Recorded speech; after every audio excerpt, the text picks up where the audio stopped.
Australia, যুক্তরাজ্য ও যুক্তরাষ্ট্রের কৌশলগত প্রতিরক্ষা জোট অকাস। সাগরে চীন ও তাদের মিত্রদের আধিপত্য ঠেকানোর লক্ষ্যে ২০২১ সালে এর সূচনা। যাত্রার শুরুতেই মনোযোগ ছিল পরমাণু শক্তিচালিত সাবমেরিন নির্মাণের, কিন্তু সেই প্রচেষ্টায় ধীরগতির অভিযোগে সমালোচনার মুখে পড়তে হয় জোটটিকে।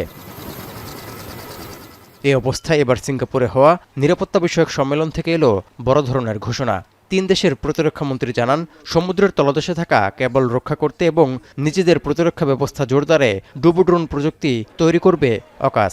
আগামী বছরের মধ্যেই চালকবিহীন ডুবোযান প্রযুক্তি ইউইউভি তৈরি শেষ হবে বলেও আশা করা হচ্ছে। নোভা এলইডি টিভি, ঝকঝকে ছবি, নিখুঁত শব্দ, ৫ বছরের ওয়ারেন্টি। নোভা মানি, সঠিক মান, নিশ্চিত সেবা। The first AUKUS Pillar 2 signature project focused on fielding advanced uncrewed undersea vehicles, or UUVs.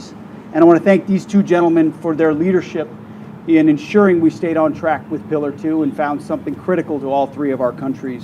যদিও প্রকল্পটির মোট ব্যয় উল্লেখ করা হয়নি, তবে এই খাতে $201 মিলিয়ন দেওয়ার ঘোষণা দিয়েছেন যুক্তরাজ্যের প্রতিরক্ষামন্ত্রী জন Hili. We're now full steam ahead on AUKUS. This will rapidly give our forces the very most advanced battlefield technologies, as together we produce a range of cutting-edge sensors and weapons systems for undersea drones. সমুদ্র তলদেশে Russia ও চীনের কার্যকলাপ মোকাবিলার উদ্দেশ্যে এই প্রকল্পটি পরিচালিত হচ্ছে কিনা এমন প্রশ্নের জবাবে কোনো উত্তর দেননি অকাসের প্রতিরক্ষামন্ত্রীরা। যদিও ইন্দো প্যাসিফিক অঞ্চল ও দক্ষিণ চীন সাগরে বেইজিংয়ের আধিপত্য মোকাবিলার লক্ষ্যে ২০২১ সালে ৩ দেশের কৌশলগত জোট অকাস গঠিত হয়। সময়ের সঙ্গে সঙ্গে মস্কোর হুমকি মোকাবিলার পথেও জোটটি এগুচ্ছে বলে মনে করছেন অনেকেই।